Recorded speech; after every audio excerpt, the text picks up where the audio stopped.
Bismillahirrahmanirrahim. Assalamualaikum warahmatullahi wabarakatuh. Alhamdulillah nahmaduhu wa nasta'inuhu wa nastaghfiruh wa na'udzu billahi min shururi anfusina wa min sayyiati a'malina. Man yahdihillahu fala mudilla lahu wa man yudlil fala hadiya lahu. Ashhadu an la ilaha illallah wahdahu la sharika lahu wa ashhadu anna Muhammadan abduhu wa rasuluhu la nabiyya wa la rasulahu ba'da, amma ba'd. Alhamdulillah, kembali kita bersyukur kepada Allah Subhanahu wa taala. Kita bersalawat atas Rasulullah Muhammad sallallahu alaihi wasallam. Saudara sekalian yang dimuliakan Allah Subhanahu wa taala, kembali kita melanjutkan pembahasan kita tentang sirah Rasulullah sallallahu alaihi wasallam dan para sahabat-sahabatnya radhiyallahu anhum ajma'in. Sampai kita kepada pembahasan tentang sikap orang-orang musyrik terhadap Rasulullah sallallahu alaihi wasallam. Rasulullah sallallahu alaihi wasallam memiliki sifat cerdas, terhormat dan berwibawa. Yang dengan sifat itu Allah Subhanahu wa taala banyak melindungi Rasulullah sallallahu alaihi wasallam dari gangguan-gangguan manusia. Dan beliau alaihi salatu wassalam benar-benar dilindungi dan dibela oleh Abu Thalib. Ia adalah pemimpin yang ditaati dan diagungkan di kalangan kaum Quraisy. Jaminan perlindungannya tidak bisa diremehkan dan tidak bisa dilanggar. Ia adalah orang tertinggi di Bani Abdul Manaf. Tidaklah Quraisy mengenalnya, bahkan bangsa Arab pada umumnya, melainkan karena kebesaran dan kemuliaannya. Maka orang-orang musyrik dalam kaitannya dengan Nabi Sallallahu Alaihi Wasallam merasa terpaksa mengambil langkah-langkah damai. Mereka memilih untuk berunding dengan paman Rasulullah Sallallahu Alaihi Wasallam, itu yakni Abu Thalib. Meski hal itu disertai dengan semacam cara-cara keras dan menantang. Suatu ketika pergilah sejumlah orang dari Quraisy, tokoh-tokoh Quraisy, menemui Abu Thalib. Mereka berkata kepadanya, sesungguhnya kemenakanmu itu telah mencelah sembahan-sembahan kita. Ia telah menjelek-jelekkan agama kita, menganggap rendah akal-akal kita, dan menganggap sesat orang-orang tua kita. Maka apakah engkau akan mencegahnya dari urusan kami, atau engkau akan membiarkan urusan ini antara kami dengannya saja, dengan dia saja? Sebenarnya engkau berada di atas dasar yang sama dengan kami dalam soal-soal perbedaan dengannya itu. Maka kata orang-orang, kata tokoh-tokoh Quraisy ini, kami merasa cukup, engkau saja yang menanganinya, wahai Abu Thalib. Kemudian Abu Thalib pada saat itu berkata kepada mereka dengan perkataan yang halus dan menolak mereka dengan penolakan yang baik.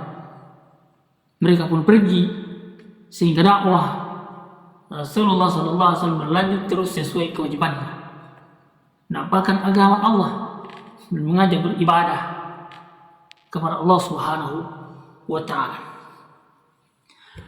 Melihat Nabi SAW terus menjalankan amalan dan dakwah beliau SAW, mengajak beribadah kepada orang-orang kepada Allah Subhanahu wa taala, maka membuat kaum Quraisy mulai kehilangan kesabarannya. Mereka semakin banyak memperbincangkan Nabi Sallallahu Alaihi Wasallam, dan di antara mereka saling berdebat mengenai permasalahan beliau Alaihissalatu Wassalam. Kemudian mereka mendatangi kembali Abu Thalib dan berkata, wahai Abu Thalib, sesungguhnya engkau dituakan dan engkau memiliki kemuliaan dan kedudukan di antara kami ini. Tapi kami benar-benar telah meminta engkau untuk melarang kemenakanmu itu. Namun engkau belum juga melarangnya dari urusan yang ada ini. Dan kami Demi Tuhan kata mereka, sudah tidak sabar lagi terhadap semua ini. Atas celaan kepada orang-orang tua kita, orang-orang tua kami, menganggap bodoh akal-akal kami. Kemudian celaan terhadap sesembahan kami. Hingga engkau mau mencegahnya dari urusan kami ini, atau kami yang akan bertindak kepadanya. Dan berhati-hatilah engkau terhadap keputusan ini.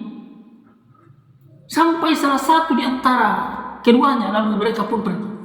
Orang-orang kafir Quraisy ini kemudian pergi meninggalkan Abu Thalib. Saudara sekalian yang dimuliakan Allah Subhanahu wa taala, maka terasa berat bagi Abu Thalib tantangan dan peringatan tersebut. Lalu kemudian Abu Thalib memanggil Rasulullah sallallahu alaihi wasallam, lalu menceritakan apa yang mereka katakan, apa yang dikatakan oleh para tokoh Quraisy. Lalu Abu Thalib mengatakan kepada Rasulullah sallallahu alaihi wasallam, "Kasihanilah aku dan juga dirimu, wahai Muhammad. Jangan engkau membawaku kepada permasalahan yang aku tidak sanggup menanggungnya." Maka ketika itu Rasulullah sallallahu alaihi wasallam melihat sikap lemah dari pamannya. Lalu beliau alaihi salatu wassalam mengatakan kepada pamannya, "Wahai pamanku, seandainya mereka meletakkan matahari di tangan kananku dan bulan di tangan kiriku, supaya aku meninggalkan urusan ini sampai Allah Subhanahu wa taala membinasakan atau membinasakan aku atau di antara mereka." Lalu Rasulullah sallallahu alaihi wasallam menjadi sedih. Rasulullah sallallahu alaihi wasallam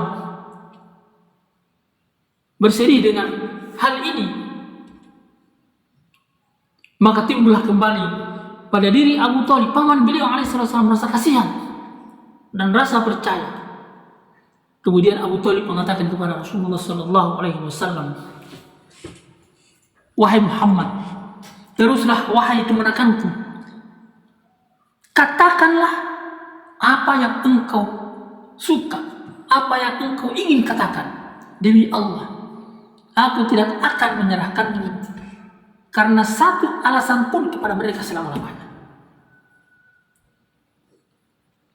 Saudara sekalian yang dimuliakan Allah Subhanahu wa taala, betapa dukungan paman Rasulullah sallallahu alaihi wasallam ini, dukungan Abu Thalib ini kepada Rasulullah sallallahu alaihi wasallam dalam urusan dakwah dan perjuangan ini sesungguhnya membuat kuat Rasulullah sallallahu alaihi wasallam.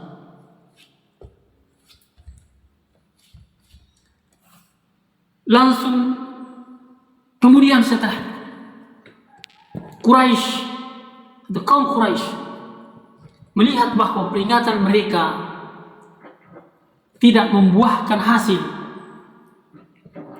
Rasulullah sallallahu alaihi wasallam tetap menjalankan amalannya, tetap menjalankan misi dakwahnya. Sementara Abu Thalib membelanya. Maka mereka berpikir bahwa ini berarti Abu Thalib siap dikucilkan, Abu Thalib siap dimusuhi, dan Abu Thalib siap menerima tindakan fisik. Maka mereka, orang-orang musyrik itu, orang-orang Quraisy itu, lama terdiam di dalam pikiran mereka.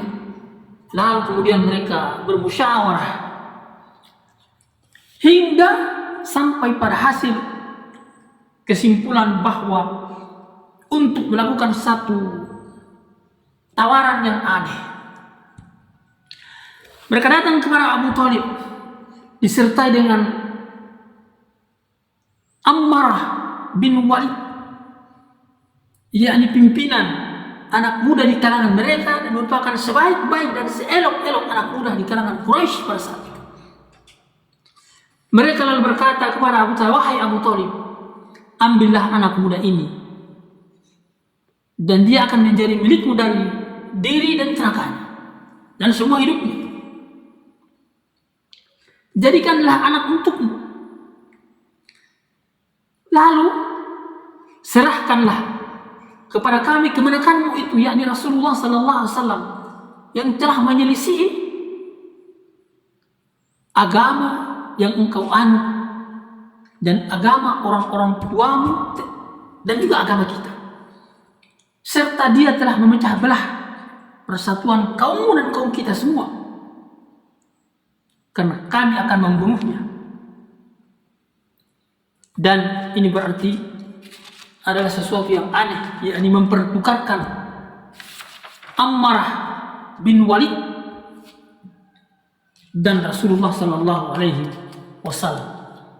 Tetapi coba lihat, Abu Thalib paman Rasulullah sallallahu alaihi wasallam menjawab, demi Allah,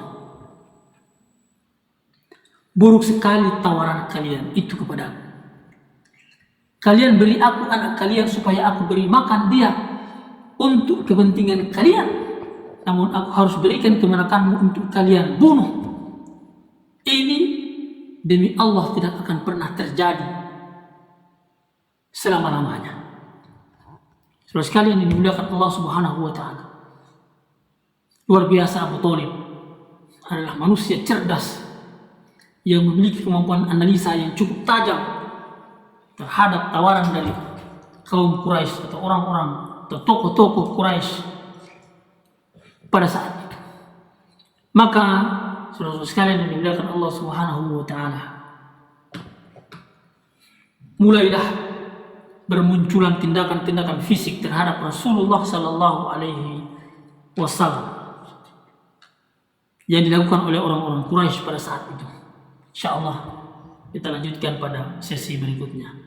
Semoga Allah Subhanahu wa taala senantiasa menjadikan kita hamba-hambanya yang beriman kepada Allah Subhanahu wa taala, kepada Rasulullah sallallahu alaihi wasallam, untuk kemudian kita bisa meresapi dan memahami bagaimana Rasulullah sallallahu alaihi wasallam menjalankan visi dan misi dakwah kepada seluruh umat manusia. Barakallahu fikum. Asyhadu an la ilaha illa anta astaghfiruka wa atubu ilaik. Wassalamualaikum warahmatullahi wabarakatuh.